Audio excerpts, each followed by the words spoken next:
गुप्त साम्राज्य के संस्थापक से शुरू करते हैं तो श्री गुप्त को गुप्त वंश का संस्थापक माना जाता है। ऑप्शन नंबर डी में सही आंसर गुप्त किसके सामंत थे, तो ध्यान देंगे कि अपना स्वतंत्र साम्राज्य स्थापित करने से पहले गुप्त कुषाणों के सामंत थे। ऑप्शन नंबर बी कुषाणों के सामंत थे। LIC में आया हुआ ये क्वेश्चन। और अगला सवाल है कि गुप्त वंश ने किस अवधि में शासन किया था। SSC 2008 के लिए क्वेश्चन था। तो 319 से लेके 500 ईस्वी तक, 319 से 500 ईस्वी तक गुप्त वंश के शासन की अवधि रही है। ऑप्शन नंबर ए बिल्कुल करेक्ट आंसर। SSC 2011 के लिए अगला क्वेश्चन कि किसके सिक्के संगीत के प्रति उसका प्रेम दर्शाते हैं। तो गुप्तों के सिक्के गुप्त शासकों के द्वारा जो सिक्के चलाए गए थे वो सिक्के संगीत के प्रति प्रेम को दर्शाते हैं। 2011 में ये क्वेश्चन आ चुका है। और 2008 में SSC में आया हुआ क्वेश्चन गुप्त काल में किस धातु के सर्वाधिक सिक्के जारी किए गए थे।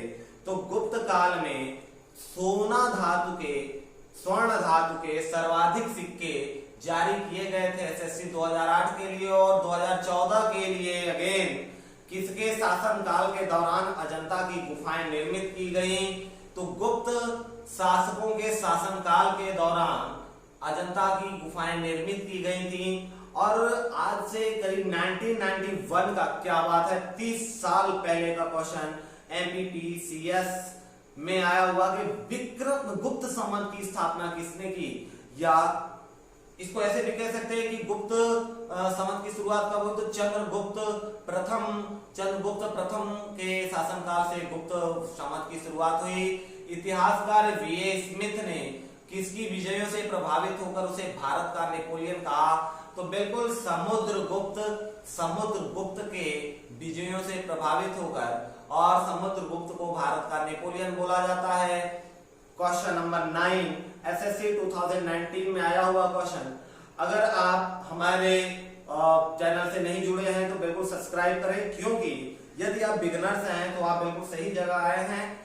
यहाँ पर आपको A to Z हर एक चीज के प्रिपरेशन के लिए मटेरियल मिल जाएगा। साथ में पर डे शाम को 9:30 पे PM पे, रात में 9:30 पे 9:30 बजे अपना लाइव क्लास भी चलता है जिसे आप ज्वाइन कर सकते हैं। मिक्स MCQ होते हैं वहां पर और लिंक है ऑलरेडी डिस्क्रिप्शन में। आप वहां से WhatsApp से हमसे जुड़ सकते हैं जहां पर कई सारे बच्चे प्रिपरेशन कर रहे हैं। हमारे साथी वहां प्रिपरेशन कर रहे हैं, वो जुड़े हुए हैं जो अपने नोट्स और अपने एक्सपीरियंस समय समय पर अपने मटेरियल शेयर करते रहते हैं। तो अगर आप फायदा लेना चाहते हैं एक ग्रुप का तो बिल्कुल क्वेश्चन नंबर 9 के लिए डी ऑप्शन सही है। आप जुड़ सकते हैं हमसे, डिस्क्रिप्शन में लिंक वगैरह सब कुछ दिया हुआ है, देख लीजिएगा।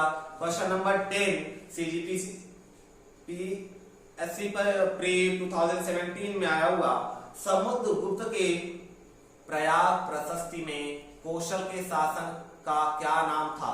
तो महेंद्र, कौशल के शासक का महेंद्र नाम था। Option number C.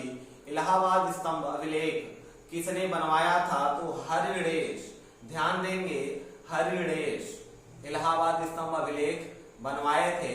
और गुप्त राजा जिसने विक्रमादित्य की पदवी ग्रहण की थी तो चंद्रगुप्त द्वितीय जिसने विक्रमादित्य की पदवी ग्रहण की थी। SSC 2006 के लिए क्वेश्चन बन चुका है। और NDA 1998 का, क्या बात है, आज के 22-23 साल पहले का क्वेश्चन। महरौली जो कि दिल्ली में है स्थित लौह स्तंभ का निर्माण किस सदी में हुआ था। तो चतुर्थ सदी बिल्कुल सही आंसर है। Option number A. महरौली में स्थित लौह स्तंभ का निर्माण चतुर्थ सदी में हुआ था। चौथी सदी में रजत यानी चांदी सिक्के जारी करने वाला प्रथम गुप्त शासक तो चंद्रगुप्त द्वितीय चांदी के सिक्के जारी करने वाला प्रथम गुप्त शासक।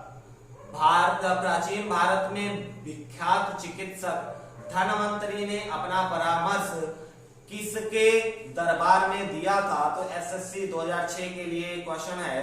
धनवंतरी ने अपना परामर्श चंद्रगुप्त द्वितीय के दरबार में, ये क्वेश्चन पलट सकता है कि चंद्रगुप्त के दरबार में किसने। तो धनवंतरी का नाम यहाँ आएगा। और यहाँ तक बने हैं तो 1 लाइक बनता है आपके पास, आपके हिस्से का 1 लाइक आप हमें दे दें जिससे हमारा मनोबल बढ़े। और बढ़ते हैं इसी क्रम में अगले क्वेश्चन पर। क्वेश्चन नंबर 16 आपके सामने। प्रसिद्ध चीनी यात्री फाहियान, प्रसिद्ध चीनी यात्री फाहियान ने किसके चंद्रगुप्त द्वितीय, चंद्रगुप्त द्वितीय बिल्कुल सही आंसर है, ऑप्शन नंबर बी चंद्रगुप्त द्वितीय। बढ़ते हैं अगले क्वेश्चन की तरफ। और अगला सवाल कि नालंदा विश्वविद्यालय की स्थापना कब और किसके द्वारा की गई थी? बिहार पीएससी में पूछा गया 2015 में। तो 5वीं शताब्दी में कुमार गुप्त के द्वारा, जिसे गोविंद गुप्त के नाम से भी जाना जाता है, ऑप्शन नंबर सी बिल्कुल सही आंसर। किस अभिलेख से ज्ञात होता है कि स्कंद गुप्त ने हुड़ों को पराजित किया था? तो भीतरी स्तंभ लेख 2014 के लिए क्वेश्चन बन चुका है, ऑप्शन नंबर ए भीतरी स्तंभ लेख बिल्कुल सही आंसर होगा। तोर माड़ किस जातीय दल का था? तोर माड़ किस जातीय दल का था? तो हुड़ जातीय दल का यह नेता आज से 25 साल पहले आईएएस में पूछा गया क्वेश्चन ये। गुप्त शासकों की दरबारी सरकारी भाषा क्या थी? तो गुप्त शासकों की दरबारी भाषा जिसमें राजकाज उनका होता था संस्कृत, ऑप्शन डी बिल्कुल सही आंसर। और सीडीएस के लिए 2013 का क्वेश्चन कि गुप्त काल में बराहमिहिर ने प्रसिद्ध पुस्तक बृहत संहिता की रचना की, यह किस विषय पर आधारित है? तो यह खगोल विज्ञान पर आधारित है। ध्यान देंगे कि बराहमिहिर की 3 प्रमुख पुस्तकों में से एक यह है, विज्ञान खगोल विज्ञान पर आधारित। लीलावती के लेखक भास्कराचार्य, बहुत ही शानदार क्वेश्चन। लीलावती। गणित के लेखक भास्कराचार्य, बहुत ही शानदार। और इसी क्रम में कौन गुप्त काल में औषधि के क्षेत्र में अपने कार्य के लिए जाने जाते हैं? तो गुप्त काल के सुश्रुत औषधि के क्षेत्र में अपने कार्य के लिए जाने जाते हैं, 2019 में आया हुआ क्वेश्चन। और अगर बात करें 2020 की एमपी के लिए, तो रेशम बुनकरों की श्रेणी की जानकारी निम्नलिखित किस शिलालेख से मिलती है? तो ऑप्शन ए बिल्कुल सही आंसर दिख रहा होगा आपको, दसपुर शिलालेख। दसपुर शिलालेख ऑप्शन ए बिल्कुल सही है। आगे भारतीय यात्रा में फाहियान ने एक अस्पताल का उल्लेख किया है, यह कहाँ स्थित है? तो भारत के यात्रा में फाहियान ने जिस अस्पताल का उल्लेख किया है बिल्कुल सही, ऑप्शन नंबर डी पे दिख रहा है आपको। गुप्त स्वर्ण युग मुद्रा को कहा जाता था? गुप्त स्वर्ण मुद्रा को क्या कहा जाता था? तो बिल्कुल दिनार सही आंसर है, दिनार, ऑप्शन नंबर बी। गुप्तकालीन रजत मुद्राओं को नाम दिया गया था? तो रूपक। यूपीपीसीएस 2002 के लिए क्वेश्चन बन चुका है कि रजत यानी चांदी की मुद्राओं को रूपक नाम दिया गया था और सोने की मुद्राओं को दिनार नाम दिया गया था, ध्यान रखेंगे। कौन सा बंदरगाह गुप्त काल में उत्तर भारतीय व्यापार के लिए उपयोग किया जाता था? बिहार पीएससी प्रीलिम्स 2019 का क्वेश्चन। ताम्रलिप्ति आंसर बिल्कुल दिख रहा होगा आपको, ऑप्शन बी ताम्रलिप्ति बंदरगाह गुप्त काल में व्यापार के लिए उपयोग किया जाता था। प्राचीन भारत में सिंचाई कर को क्या कहते थे?